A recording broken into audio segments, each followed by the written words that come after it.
Marcos capítulo 1. Princípio do Evangelho de Jesus Cristo, Filho de Deus. Como está escrito nos profetas: Eis que eu envio o meu anjo ante a tua face, o qual preparará o teu caminho diante de ti.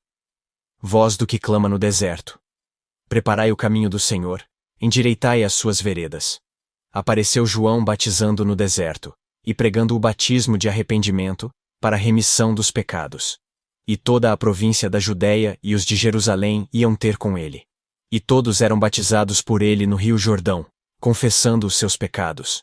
E João andava vestido de pelos de camelo, e com um cinto de couro em redor de seus lombos, e comia gafanhotos e mel silvestre, e pregava dizendo: Após mim vem aquele que é mais forte do que eu, do qual não sou digno de, abaixando-me, desatar a correia das suas sandálias. Eu, em verdade, tenho-vos batizado com água. Ele, porém, vos batizará com o Espírito Santo. E aconteceu naqueles dias, que Jesus, tendo ido de Nazaré da Galiléia, foi batizado por João, no Jordão.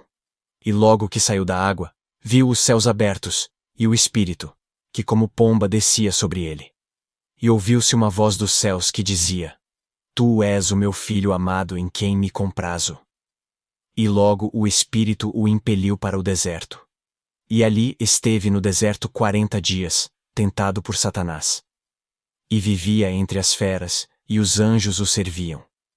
E depois que João foi entregue à prisão, veio Jesus para a Galiléia, pregando o evangelho do reino de Deus e dizendo: O tempo está cumprido, e o reino de Deus está próximo.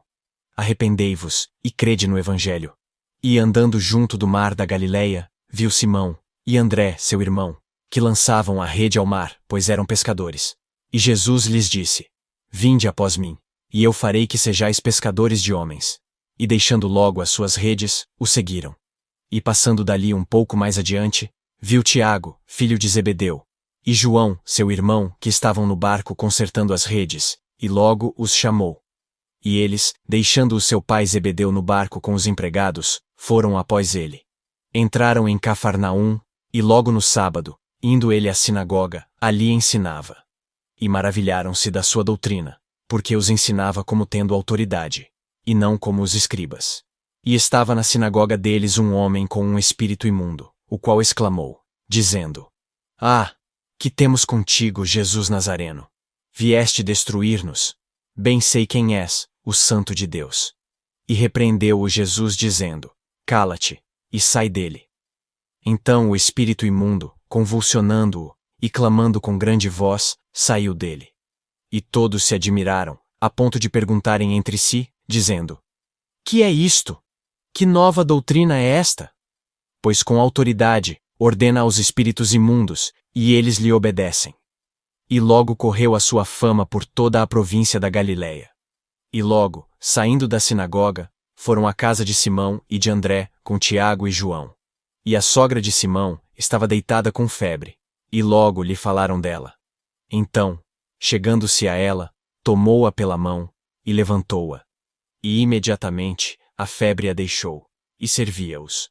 E tendo chegado a tarde, quando já se estava pondo o sol, trouxeram-lhe todos os que se achavam enfermos, e os endemoninhados.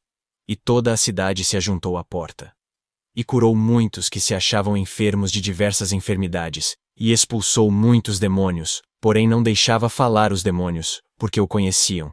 E, levantando-se de manhã, muito cedo, fazendo ainda escuro, saiu, e foi para um lugar deserto, e ali orava. E seguiram-no Simão e os que com ele estavam. E achando-o, lhe disseram: Todos te buscam. E ele lhes disse: Vamos às aldeias vizinhas, para que eu ali também pregue, porque para isso vim. E pregava nas sinagogas deles, por toda a Galiléia, e expulsava os demônios.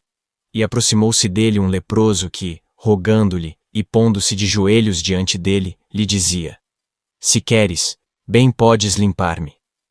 E Jesus, movido de grande compaixão, estendeu a mão, e tocou-o, e disse-lhe: Quero, sê limpo. E tendo ele dito isto, logo a lepra desapareceu, e ficou limpo. E advertindo-o severamente, logo o despediu. E disse-lhe: Olha, não digas nada a ninguém. Porém vai, mostra-te ao sacerdote, e oferece pela tua purificação o que Moisés determinou, para lhe servir de testemunho. Mas, tendo ele saído, começou a apregoar muitas coisas e a divulgar o que acontecera. De sorte que Jesus já não podia entrar publicamente na cidade, mas conservava-se fora em lugares desertos, e de todas as partes iam ter com ele.